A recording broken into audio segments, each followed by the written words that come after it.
Dahulu kala, ketika Tasik masih merupakan daerah kota Sukapura, ada seorang bernama Ki Rangga Gading. Ia sangat sakti, tapi kesaktiannya disalahgunakan untuk merampok dan mencuri.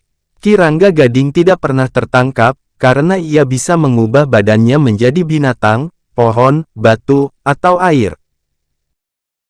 Suatu ketika, Ki Rangga Gading mencuri kerbau 5 ekor. Pencurian itu sengaja dilakukan di siang hari untuk pamer kesaktian. Warga sekampung pun beramai-ramai memburunya. Karena ketinggian ilmu Ki Rangga Gading, ia mengubah kaki-kaki kerbau menjadi terbalik, sehingga jejak telapak kaki kerbau berlawanan arah. Warga yang mengikuti jejak itu tertipu. Mereka semakin menjauh dari kerbau-kerbau itu. Warga memutuskan mengejar ke pasar. Sebab Ki Rangga Gading pasti akan menjual kerbau itu ke pasar. Tetapi dasar Ki Rangga Gading, ia mengubah tanduk kerbau yang tadinya melengkung ke atas menjadi ke bawah. Kulit kerbaunya yang tadinya hitam diubah menjadi putih. Maka, selamatlah ia dari kejaran massa dan polisi negara yang akan menangkapnya. Tersiar kabar, di Karangmunggal terdapat tanah keramat. Tanah itu mengandung emas. Lahan itu dijaga oleh polisi negara dan para tua-tua kampung agar tidak diganggu. Mendengar kabar itu, Ki Rangga Gading jadi tergiur ingin memilikinya.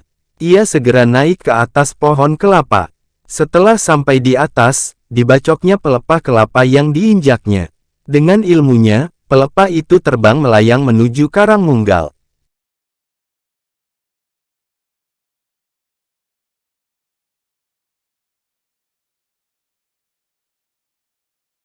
Sampai di Karangmunggal, Ki Rangga Gading mengubah dirinya menjadi seekor kucing agar tidak diketahui oleh polisi negara dan tua-tua kampung. Tentu saja para penjaga tertipu. Kucing jelmaan Ki Rangga Gading itu tenang-tenang saja mengeruki tanah yang mengandung emas itu. Kemudian dimasukkan ke dalam karung yang dibawanya. Setelah karungnya terisi penuh, Ki Rangga Gading segera terbang menggunakan pelepah yang tadi ditungganginya menuju ke kampung tempat persembunyiannya.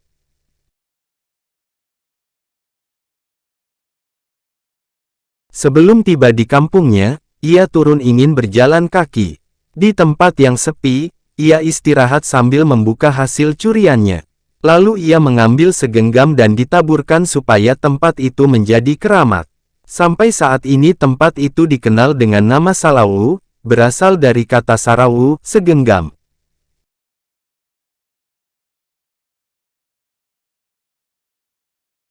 Kemudian Ki Rangga Gading melanjutkan perjalanan. Saat merasa lelah, ia beristirahat. Karung yang berisi tanah emas digantungkan pada dahan pohon. Sampai sekarang tempat itu terkenal dengan nama Kampung Karanggantungan terletak di Kecamatan Salawu. Nama itu berasal dari kata tanah Karangmunggal digantungkan.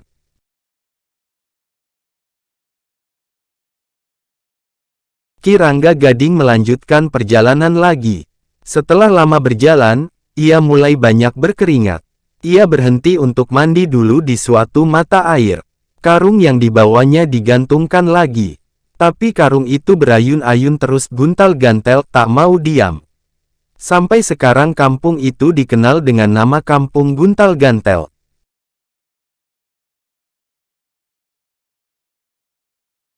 Ketika Ki Rangga Gading sedang asyik mandi, tiba-tiba di hadapannya telah berdiri seorang tua. Wajahnya bercahaya dan menggunakan sorban serta jubah putih, ia seorang ulama yang tinggi ilmunya. Sambil tersenyum orang tua itu berkata, "Sedang apa Rangga Gading? Tiduran di atas tanah sambil telanjang, seperti anak kecil saja." Ki Rangga Gading terkejut, ia sangat malu dan mendadak badannya merasa lemas tak berdaya. Ia memelas, "Du Eyang ampun, tolonglah saya Eyang, saya lemas, tidak tahan Eyang, saya tobat, saya ingin jadi murid Eyang." Sejak saat itu Ki Rangga Gading menjadi santri di pesantren Guntal-Gantel. Pada suatu ketika, pesantren Guntal-Gantel tertimbun tanah longsor akibat gempa bumi. Waktu itu, ulama dan santri-santrinya sedang tilem tidur. Konon, mereka menjadi kodok. Sebab itu tempat tersebut sangat angker, dan dinamakan Bangkong Rarang, berasal dari kata tanah yang dibawa dari karang dan loba bangkong, banyak katak.